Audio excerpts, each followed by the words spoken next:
Many are calling October 7, 2023, Israel's version of 9/11. Some estimate that over 1,400 Jews died as a result of Hamas's attack, and over 200 Israeli and foreign nationals are still being held captive in Gaza. Sacramento's Mayor Darrell Steinberg issued a strong statement in the aftermath of the attack, expressing his outrage and concern over these events. He joins us today to share his thoughts and perspective as a leader and as a member of the Jewish community.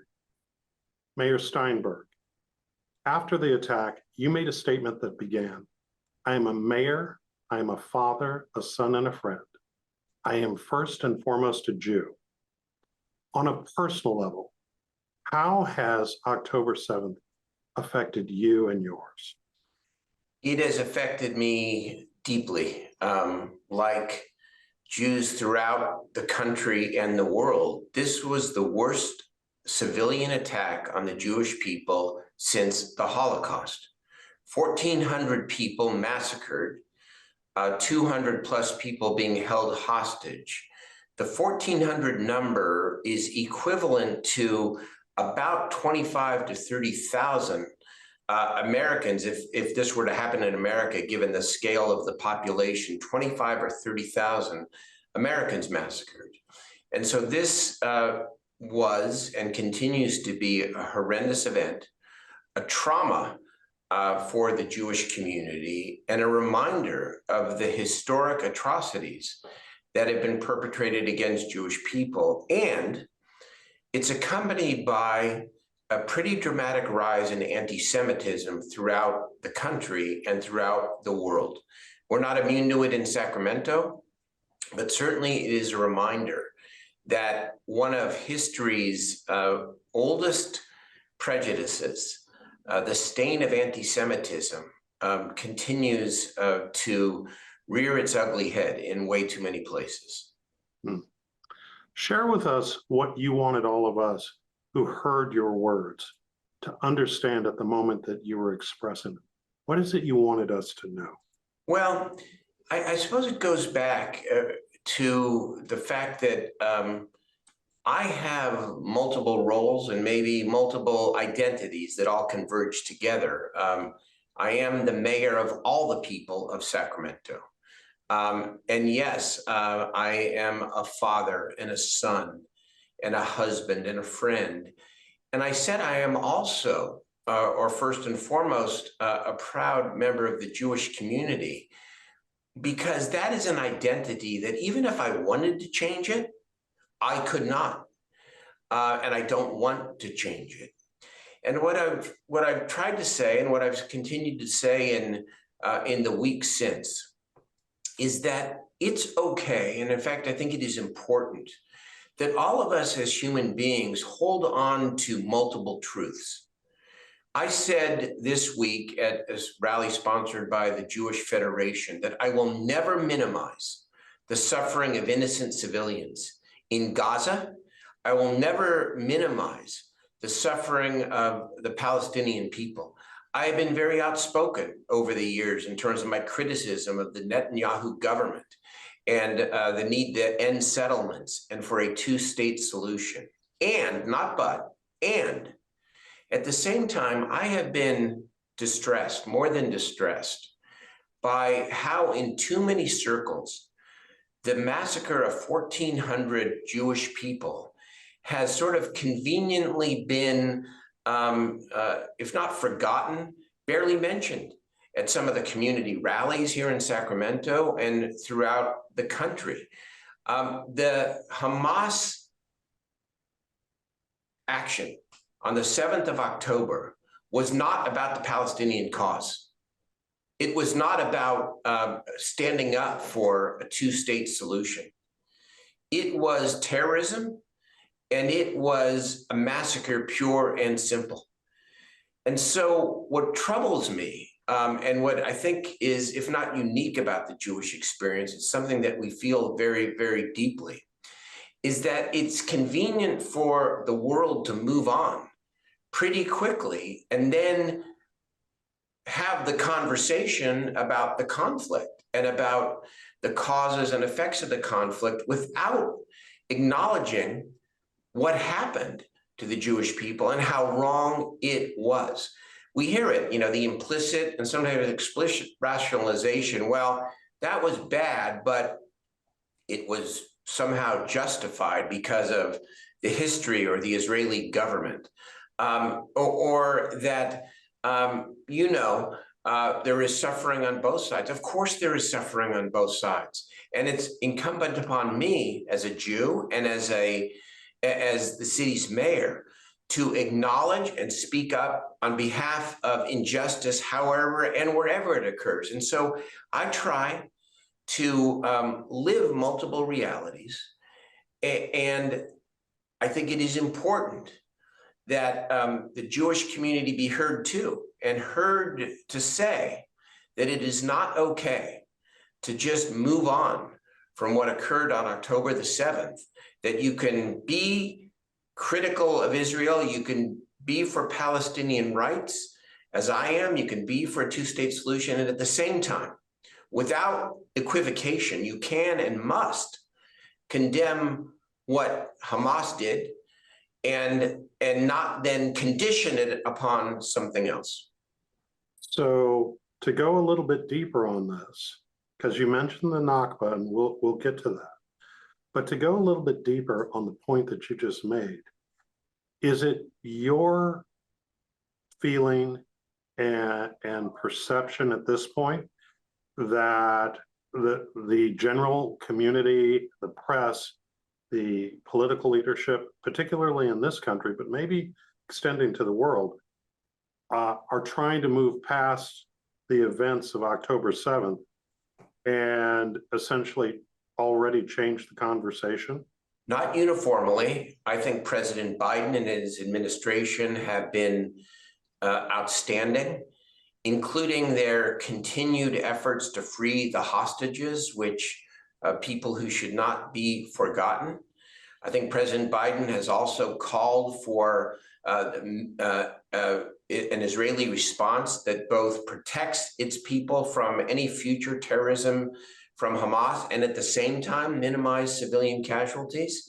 I think that is all not only appropriate and right, but in some circles, yes, including among some on the left, there has been a quick shift.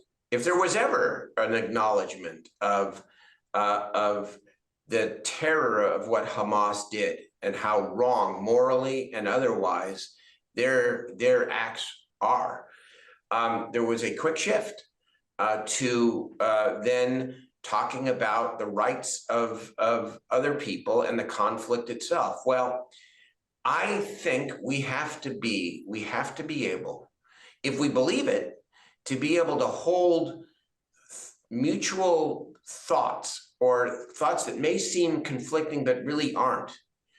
You can condemn Hamas and still be for the rights of the Palestinian people. That's where I think most people are. But it is plain not right for some to move on from what happened and shift the conversation without acknowledging the historic atrocity that occurred on October the 7th. I want to share something with you. In conversations that I've had in preparation for this conversation, I've talked to leaders in the Muslim community, and their perspective, you might not be surprised, is that they actually would say almost your exact words, but in reverse, relating to their own community, that they feel that the suffering and the violence that innocent members of their extended community are suffering have been completely subsumed and are not getting enough exposure, and that frankly that the focus on the broader implications and tragedy that the Israelis over in Israel experienced have completely wiped their issues off of the map in terms of the national and international conversation. How do you react to that? Because it kind of shows where that there is a gulf in people they're sharing the same opinion, but completely focused on their own community. Well, it speaks to the need to continue the hardest of hard work to better understand each other. But let me say very clearly where I stand. Mm-hmm. I believe that Israel has a right and a duty to protect its people by doing everything that it can to eliminate Hamas, and to do so in a way that minimizes the impact and the suffering of innocent Gazans, innocent Palestinians, absolutely. And where there are people from any side that are suffering needlessly, we all need to speak to that, and we all need to call it out. And so I have, and I count myself very fortunate to have built a very strong relationship with the leaders of the Muslim American community in Sacramento. And that relationship is really, really important, both as a model for how people who may have different points of view on the most sensitive of issues can actually not only get along, but work together. And I remain committed to that.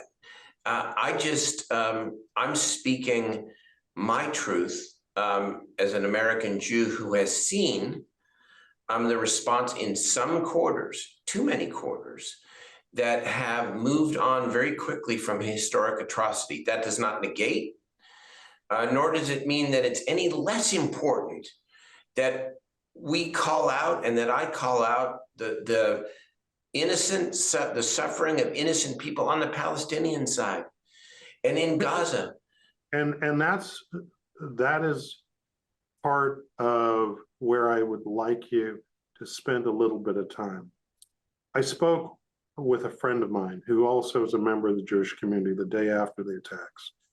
And she told me that this was different in that this was not a theoretical set of atrocities that happened halfway around the world, that every person that she spoke to from her community either had a direct loved one or friend, or knew of a loved one or friend of someone that they were connected with who was either killed, injured, or at risk at that moment. Fast forward to speaking with leaders in the Muslim community, I heard the same thing from their leadership as well.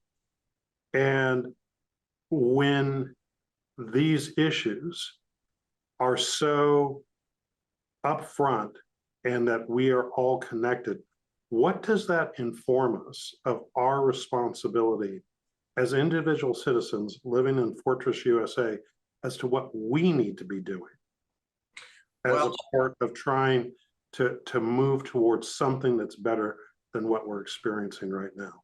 Well, to always call for peace and to work for peace and to continue to be advocates for a two-state solution and peaceful coexistence between Jews and Palestinians, between Jews and Arabs.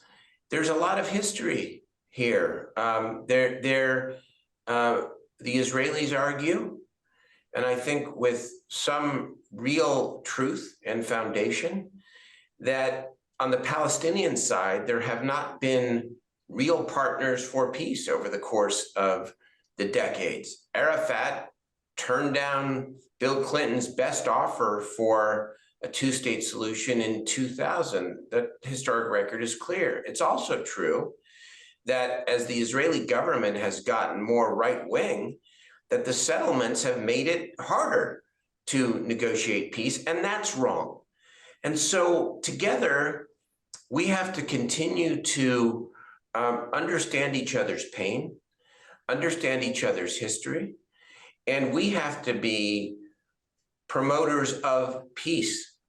And we have to do so in a way where we're not yelling at each other, because we know that in this country and throughout the world, for a variety of reasons, we blame social media a lot. It's that, but it's more. Is Trump the cause or the symptom?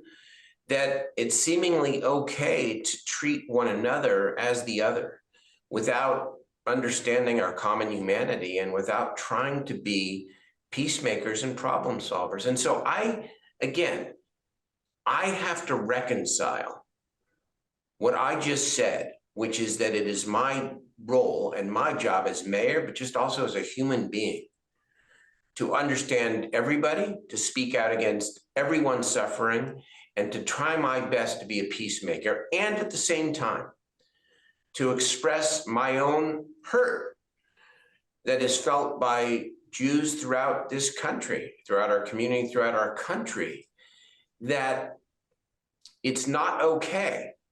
It's not okay in too many quarters to just skip over the massacre of 1,400 people. I'm not saying everybody's done that. I'm not saying the majority of people have done that. But when I've seen the rallies and when I have seen the immediate shift from sympathy to, well, again, implicitly or explicitly, that this was somehow understandable or justifiable, it is not.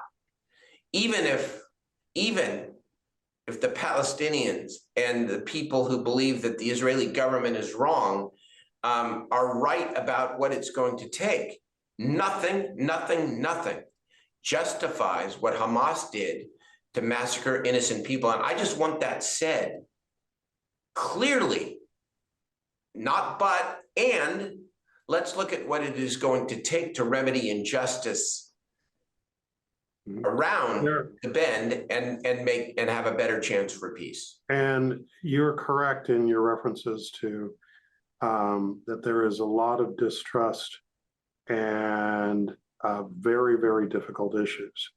One of the things that I've heard from the Muslim community is their concern that this is going to be, in asking the people of Gaza to relocate, that this is going to be what they call another Nakba. And the quote that they tend to reference comes from a gentleman named Ariel Kalner, who's a member of parliament for Prime Minister Netanyahu's Likud party, who says right now one goal, Nakba, a Nakba that will overshadow the Nakba of 48. Nakba in Gaza and Nakba to anyone who dares to join. And there's a level of distrust that ultimately serves those who are the enemies of peace. Well, that's why we don't have peace. I mean, from all quarters. But vengeance is never the right motive. Never. Israel has a duty to make sure that Hamas itself is no longer, so that the people of Israel no longer have to endure, or the risk of enduring, what they endured, unspeakable evil they endured on the 7th of October. So Israel confronts a challenge that is how do they protect their people without harming people that are innocent. And that they have, as of our taping here, they have not done a ground invasion.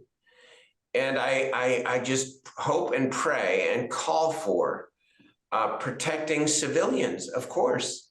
What choices do you think that Israel has before it at this moment, in terms of we're in a moment of, it seems like that there are no good immediate solutions, but what do you see that are kind of the paths forward that at present? Well, I'm not there, and I'm not a member of the American foreign policy team, but I know that it's not just Gaza, it's the North.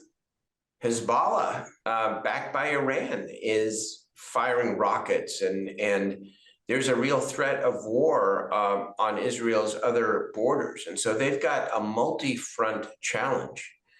I know from what I read and what I see that the Biden administration is encouraging Israel to rid themselves of Hamas, but do so in a way that minimizes the impact on people. And that may not be, boy, that balance certainly is nowhere close to perfect, and it may not even be possible. I want to talk about balance for a second. Yes. You spoke to this a little bit earlier about progressives and people on the left in your own party. You've always been known as a progressive Democrat. What's your view of some within your own party? And I'm going to call out one member in particular as representative. That's Rashida Tlaib, the congressperson from Detroit and Dearborn, who calls Israel's control of the Palestinian territories an apartheid system, and that system is what led to the events and circumstances. And before you respond, the reason that I'm asking you this question is because there seems to be a generational divide, at least a generational divide within the Democratic Party on how to view the issues and circumstances on the ground right now. How are you viewing that type of language and that type of perspective? Well, it bothers me. It troubles me because I don't think it acknowledges the other side. I oppose Israel's settlements. I believe in a two-state solution. And I do not believe anything justifies what Hamas did on October 7th. And if we sort of can hear one another on that kind of framing, then there's a chance to develop more allyship, more coalition. But when somebody's not seen or heard, and in this instance, I'm talking about what I've seen in some quarters since the 7th of October, and it invokes his history, how the Jewish people have been seen in too many instances of history as less than human. When we say the worst atrocity since the Holocaust was within the lifetime of people, obviously, who are still living today. That is very real. It is very searing. And so it's about seeing each other, seeing each other's humanity, and calling out wrong wherever it exists. I think the settlements are wrong. I think that nothing justifies what Hamas did. And when we talk about the suffering, 1,400 Israelis killed so far, and over 200 that are still being held hostage. 5,000, according to UN News, 5,000 Palestinians have already perished as well. You have always been known as a man of optimism and solution building. And in our final moments, give us your one wish for what happens next. Obviously, my wish is that extremism be extinguished here,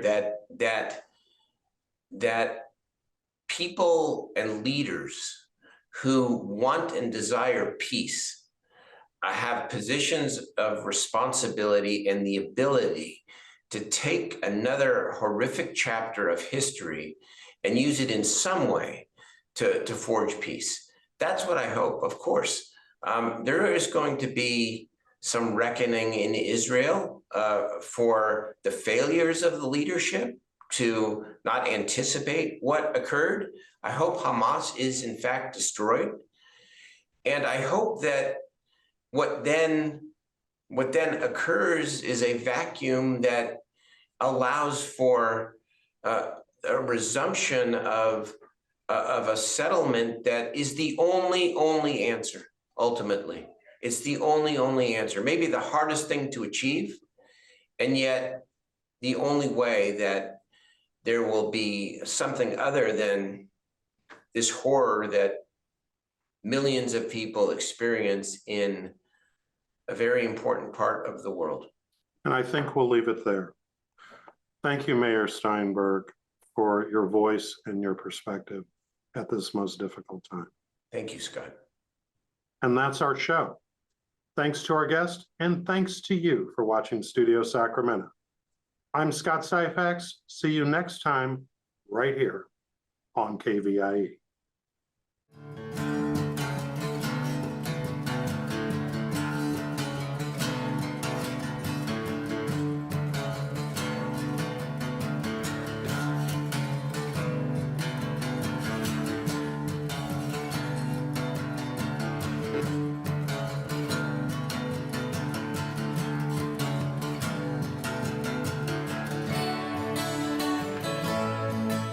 All episodes of Studio Sacramento, along with other KVIE programs, are available to watch online at kvie.org/video.